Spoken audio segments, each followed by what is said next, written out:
All of, all of the kids in this town you could have taken. Why, George? Why him? Why him? Why him? Why him? Why? Because you weren't there, Billy.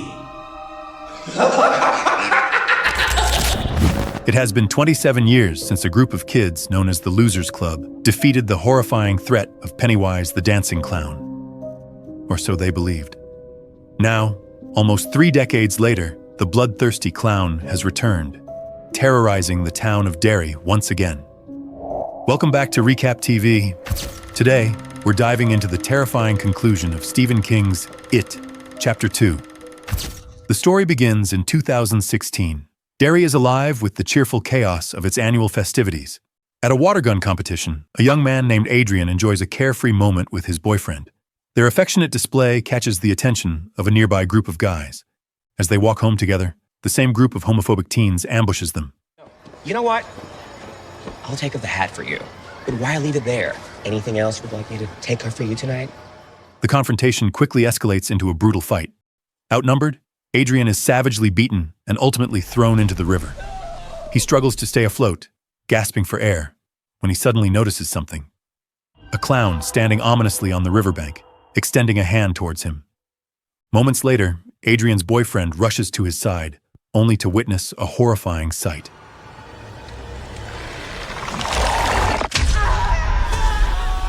Painful screams echo through the night as red balloons drift over, covering the horrifying scene. Later that night, Mike Hanlon, the only member of the Losers who remained in Derry, hears the grim news over the radio. He races to the scene of the murder, finding a single red balloon and a chilling message scrawled in blood on the bridge. He knows the nightmare has returned. Without hesitation, he begins the long process of summoning his old friends back to Derry. One by one, the members begin receiving his calls. Bill, now a famous writer, listens in stunned silence as Mike's words drag him back to the summer they tried to forget. You need to come home. Eddie, now a wealthy businessman, is driving home when he hears the shocking news of its return and ends up causing an accident. Hey, you okay? Yeah, pretty good. Richie, having also received the call, tries to keep his stand-up show going but freezes mid-performance, Mike's words echoing in his head. Ben, now a good-looking and respected architect, is seated in the middle of a work meeting when he steps away to take the call, instantly prepared to honor the promise. Stanley, however, is unable to face the return to Derry. Alone in his home, he recalls the promise they made as children. I swear, Bill. The fear is too much. In a quiet, tragic choice, he ends his life. Beverly, awake in the middle of the night, receives Mike's call. She knows she must return to Derry, but her husband, jealous and controlling, tries to stop her. A violent struggle erupts. She smashes a painting over his head and flees into the storm, leaving behind the wedding ring that tied her to a life she no longer belongs to. The film shifts to the aftermath of the events from 27 years ago, revealing that Henry Bowers survived his encounter with the Losers. However, his descent into madness was complete when he murdered his own father and was arrested, ultimately being confined to a psychiatric hospital for the criminally insane. In the present day, Henry is now older, isolated within the institution, until a single red balloon drifts past his window. He immediately understands what it means. It has returned. Rather than fear, the realization fills him with twisted happiness. Soon after, he is approached.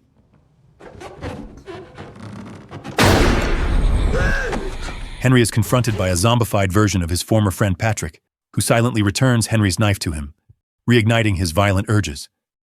Guided by Pennywise's influence, Henry murders a guard and escapes the hospital with help from his undead companion, setting him loose on Derry once more. Hey, Hofstetter.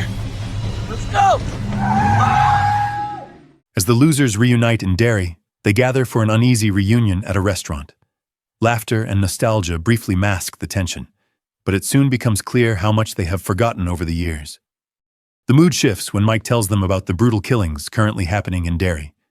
He reminds them of the promise they made as children. If the evil ever came back, they would return to Derry and finish it together.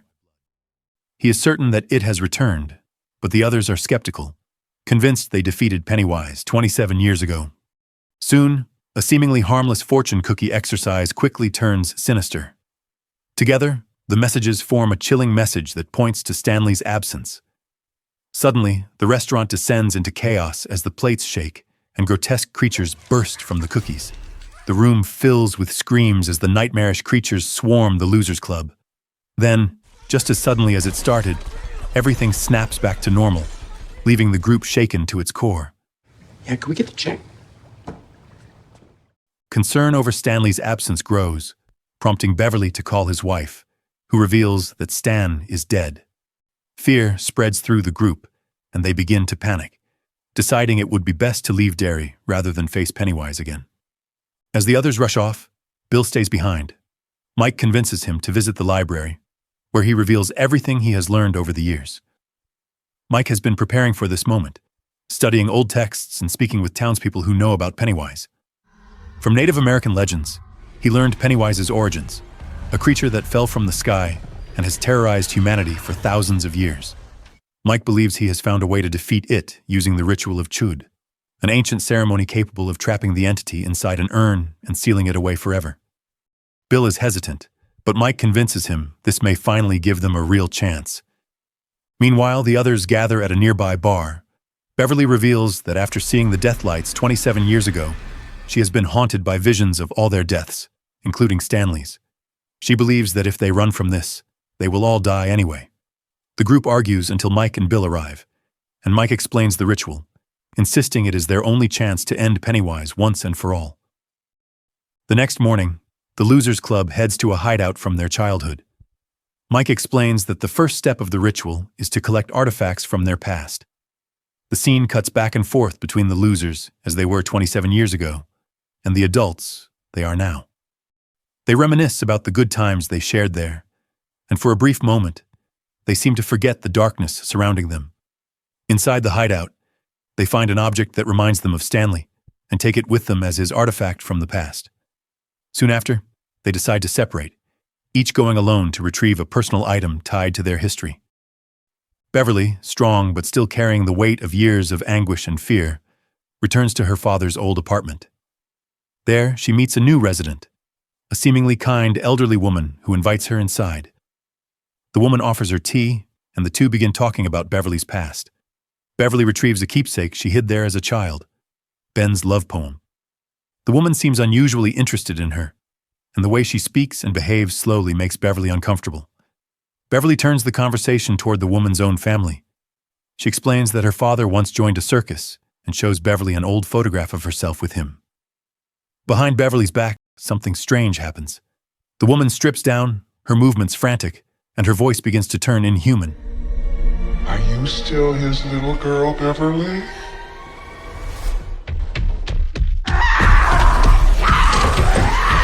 She is confronted by a massive, naked, wrinkled creature charging toward her, but she manages to escape into the hallway. But before she leaves, she sees the man from the painting. The original Pennywise, the dancing clown, speaking to her. He warns her of what's to come as he slowly transforms into the twisted clown she knows. Beverly has had enough and storms out. Meanwhile, Richie's path leads him to the abandoned arcade where he once spent his childhood. There, he finds a game token that triggers a painful memory. We see young Richie playing games with another boy, their friendship warm and carefree, until Richie begins acting a little too friendly. Uncomfortable and afraid of being seen that way, the other boy suddenly lashes out, calling Richie gay. Just then, Henry Bowers appears and cruelly starts mocking Richie about his sexuality. Young Richie flees to a nearby park, where he is suddenly attacked by a massive statue. The colossal monster slams toward Richie again and again, only for a final twist to reveal it was nothing more than a hallucination. The scene cuts back to adult Richie sitting in the same park. Suddenly, Pennywise appears, immediately zeroing in on Richie's deepest insecurity, twisting the shame and fear Richie has carried for years before terrifying him and driving him away. Come back and play! Come back and play with the clown! Elsewhere, Bill retraces the path of his youth, visiting a secondhand store to reclaim his old bicycle. He rides through familiar streets until he reaches his childhood home, now lived in by a new family, including a young boy.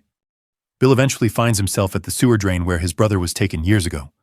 We witness a flashback of young Bill, shouting into the drain, demanding to know why, of all people, Pennywise took Georgie. Soon, he receives an answer that haunts him to this day.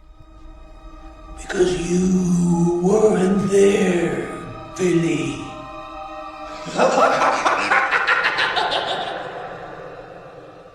Back in the present, Bill is about to leave when he hears a child's voice calling from the sewer. It's Georgie. Without thinking, Bill reaches for him, only to be seized by ghostly hands dragging him towards the darkness. Still, he manages to break free and grab Georgie's paper boat with him. That's when the young boy from earlier appears beside him, mentioning that he hears voices too. Realizing the danger, Bill urgently warns the boy to leave Derry immediately. The boy, frightened, says he's supposed to be at the nearby carnival and storms off. The story then moves to Ben, who returns to his old school. A flashback reveals young Ben talking with Beverly after class, clearly showing his long-held feelings for her. When he tries to kiss her, she pulls away and begins mocking him. The teasing quickly turns disturbing, and when Ben looks back, Beverly's head is engulfed in flames. Ben runs as the burning figure chases him through the halls. He hides in his locker, clutching a page from his yearbook signed by only one person, Beverly. Suddenly, Pennywise appears. Kiss me, fat boy. Pennywise begins mocking Ben's appearance and telling him he will always be alone. Ben fights back verbally and storms off, colliding with the janitor as the vision fades. In the present, adult Ben reunites with the others and shares a quiet moment with Beverly.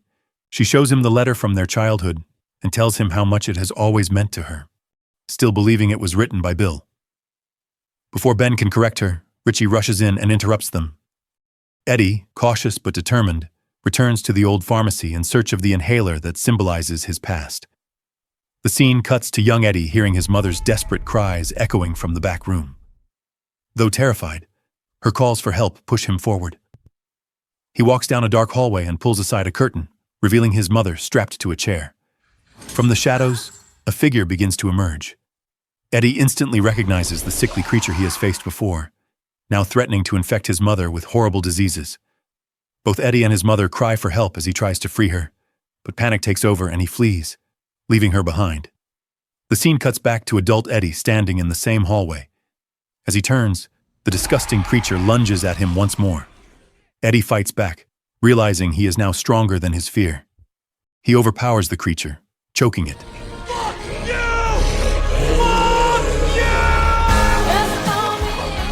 Eddie gets completely drenched in the creature's foul black vomit before it suddenly disappears. Disgusted, he stumbles out and rejoins the others. The group reconvenes at the hotel, where Bill shares a quiet moment with Beverly. The moment quickly turns romantic as the two kiss, reminding them of the feelings they once had for each other. Bill, however, pulls away, visibly conflicted. The moment is abruptly broken when a skateboard suddenly tumbles down the stairs. Bill flips it over and finds a chilling message carved into it. Instantly, he understands. It's about the young boy he met earlier. Bill tells Beverly that the boy now lives in his old house and is Pennywise's next target. Remembering that the boy was heading to the carnival taking place in Derry, Bill rushes out to find him. Richie decides he's had enough. He gets into his car and drives away, repeating to himself that he doesn't need to do this. On the road, Richie stops outside a synagogue, the same place where Stanley once had his bar mitzvah. Sitting there, he remembers Stan's speech about loyalty and friendship, making him question his choice to walk away from this. Meanwhile, Eddie is still shaken from his earlier encounter when he is suddenly ambushed by Henry Bowers. Henry stabs Eddie in the cheek, amused by his suffering. Why did you move? Because he says it's your time. It's my time. You know. Shocked and disoriented, Eddie retreats behind a curtain. As Henry approaches, Eddie strikes back, stabbing him in the chest through the fabric. Ben and Beverly rush to Eddie's side, but Henry has already fled.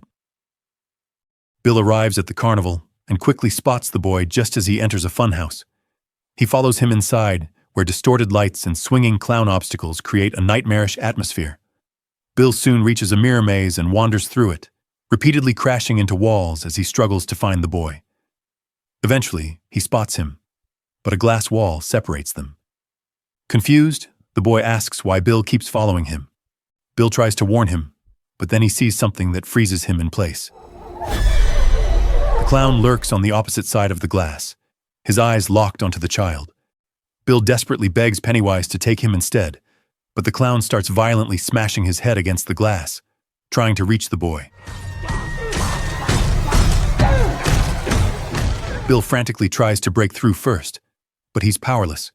Pennywise flashes a twisted smile and finally shatters the glass. In an instant, the boy is gone. Elsewhere, Mike is alone in the library, overwhelmed by terrifying visions of his family burning alive. Suddenly, Henry attacks him as well. The situation turns deadly as Henry overpowers Mike and presses the knife closer and closer. Just in time, something strikes Henry in the head, killing him instantly. He collapses to the floor, and Richie is revealed standing behind him. Guess you could say that was long overdue. Get it? Because we're in a library. Back at the carnival, Bill, crushed by guilt over failing to save the boy, calls the others and declares that he's going to kill Pennywise right now. The group panics, knowing Bill doesn't stand a chance on his own, but they know exactly where he's headed. Before we move on to the final chapter, if you've enjoyed the video so far, don't forget to hit that like button and subscribe for more recaps like this. Now, let's see how this all plays out. Bill arrives at the Well House, an abandoned structure where the Losers Club confronted Pennywise 27 years ago. Before he can enter alone, the others arrive. Bill insists he can't afford to lose anyone else, but the group refuses to leave him behind. Together, they prepare to face Pennywise one final time. Let's kill this fucking clown. The group wanders into the abandoned house. It's dark, filthy, and filled with the stench of rot. Suddenly, doors slam shut on their own, splitting the group in two. Ben cries out in pain as something begins carving into his skin. Letters slowly appear on his stomach, as if carved by invisible knife. In the other room, Bill, Richie, and Eddie are confronted by a violently shaking refrigerator. When the door bursts open, Stan's corpse tumbles out. His severed head begins accusing Bill of causing his death. I'd still be alive if it wasn't for you, Bill. In a nightmarish transformation, spider-like legs burst from the head, twisting the once familiar face into a monstrous sight. You gotta be fucking kidding. Meanwhile, Ben screams in pain as more letters carve into his body.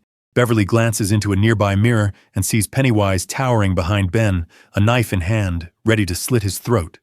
Acting quickly, Beverly smashes the mirror, causing the vision to vanish and the letters on Ben's stomach to disappear.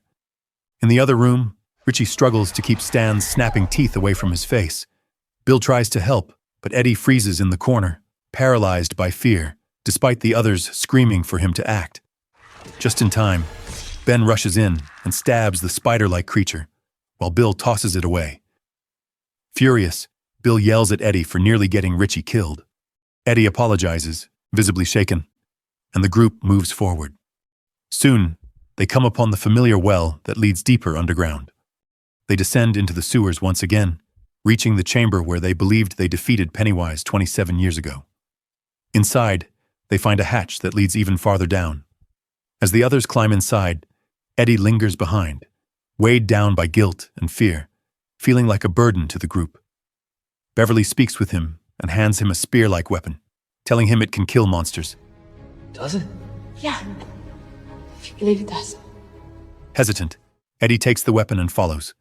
The group pushes through narrow tunnels until they emerge into a massive cavern, the place where it first arrived on Earth thousands of years ago. Mike steps forward and places the ancient urn at the center of the cave, lighting it. One by one, they place their personal artifacts inside. Bill adds Georgie's paper boat. Beverly places her letter. Eddie drops in his inhaler. Richie offers his game token, and Ben reveals a page from his yearbook. He says how he has carried it in his wallet all these years and drops it into the flames. Mike, too, reveals his artifact, a rock Beverly once used to save his life during a childhood rock fight with Henry Bowers. and drops it into the urn as well. That's not gonna burn either. Finally, Eddie adds Stan's artifact, finishing this part of the ritual. Mike instructs everyone to join hands, forming a circle around the urn. Suddenly, a light appears above them. They look up and see the dead lights, the same lights Pennywise used to float children. Mike urgently tells them to close their eyes and begin chanting, Turn light in the dark. Turn light in the dark. Say it! Say what? Say it! Turn light in the dark. What's happening here? Keep chanting! Turn light in the dark! Turn light in the dark! Turn light in the dark! As they chant, the dead lights slowly descend and pour into the urn. Mike slams the lid shut. For a moment, it seems to have worked, until something strange happens. A red balloon begins pushing its way out of the urn, growing larger and larger before suddenly exploding. The group scrambles back in confusion. Shining their flashlights around the cave, they come face to face with Pennywise's enormous visage. The clown mocks the losers and turns his attention to Mike, asking if he told them the whole truth. Oh, Mikey, you never showed them the Force side, did you? Didn't want them to know what actually happened to the poor Shakapiwa. The others demand answers. A flashback reveals that Native Americans once attempted the ritual of Chud, but it failed. Mike admits he believed the ritual failed because they lacked faith in it. He trusted that the Losers Club's belief would be strong enough to succeed. Enraged that Mike hid the truth, the group turns on him just as the deadlights surge back upward, illuminating the cavern and revealing Pennywise's towering, monstrous form. The creature steps forward, declaring that it has waited 27 years for this moment. It strikes toward Mike, but Bill pulls him out of the way just in time. Chaos erupts as the losers scatter, fleeing from the massive, spider-like clown. The group is separated, each taking cover beneath jagged rocks and crawling through tight tunnels. Bill dives into a pool of water. When he surfaces, he finds himself in the basement of his childhood home. Pennywise shifts his attention to Richie and Eddie, who squeeze into a narrow cave. There, they encounter 3 ominous-looking doors. One reads, "Very scary." Richie assumes it's a trick and chooses that one. As soon as they open it, a pair of legs come sprinting toward them. They quickly choose another door labeled "Not Scary at All." Inside, they find a puppy. No way am I falling for this shit again. Oh yeah, that thing's a fucking monster. I know your moves, you little bitch. Back with Bill, he witnesses a scene from his past, his younger self talking with Georgie. Georgie asks Bill if he was really sick that day. Bill finally tells the truth. He wasn't. He just didn't want to play with him that day. Georgie grows angry, his face twisting into something monstrous. Adult Bill grabs him and slowly drowns the false version of his brother. The young Bill approaches, holding a cattle gun, telling him that they deserve to die. He pulls the trigger, but nothing happens. Adult Bill takes the gun. He says that one selfish moment does not make Georgie's death his fault and shoots his younger self in the head. Instantly, Bill snaps back into the real world, feeling free from the guilt he's carried for decades. Elsewhere, Ben and Beverly are trapped in their own nightmares. Ben finds himself back in the old hideout as it begins to collapse. He sinks into the dirt while Pennywise mocks him from above. All those sit-ups, but deep down still just a little fatty loser. Meanwhile, Beverly is trapped in a bathroom stall as it fills with blood, figures from her past pounding on the door. Just as she's about to drown, she hears Ben screaming her name, telling her that he loves her. Ben begins reciting the poem he wrote for her as a child. The words give Beverly strength. At the last second, she kicks the door open, and in a surreal and beautiful moment, sees Ben's hand reaching out to her. She grabs it and pulls him free. They return to the real world, and Beverly whispers to him, It's you. finally realizing that Ben wrote the letter to her. Meanwhile, Mike comes face to face with Pennywise. He stands his ground until the clown seizes him, sneering and calling him a madman. Just as Mike is about to be killed, a rock slams into Pennywise's face. It's Richie. The ever-defiant comedian begins mocking the clown. Here's the truth. You're a sloppy bitch. Yeah, that's right. Yippee-ki-yay, motherfucker. The deadlights seize Richie, lifting him high into the air. From behind the cover, Eddie watches, fear gripping him. He clutches the spear in hand and whispers, "This kills monsters, if you believe it does." Then he charges. Beep, beep, motherfucker! Pennywise is knocked backward, impaling himself on the jagged rocks. Eddie rushes to help Richie, but suddenly a sharp claw bursts through him from behind. The others watch in horror as Eddie is hoisted into the air and violently thrown aside. They rush to his aid. The wound is fatal, but Eddie manages to speak. He recalls his encounter with the diseased creature in the pharmacy, explaining how he overpowered it through anger, because in that moment, he wasn't afraid. They finally understand.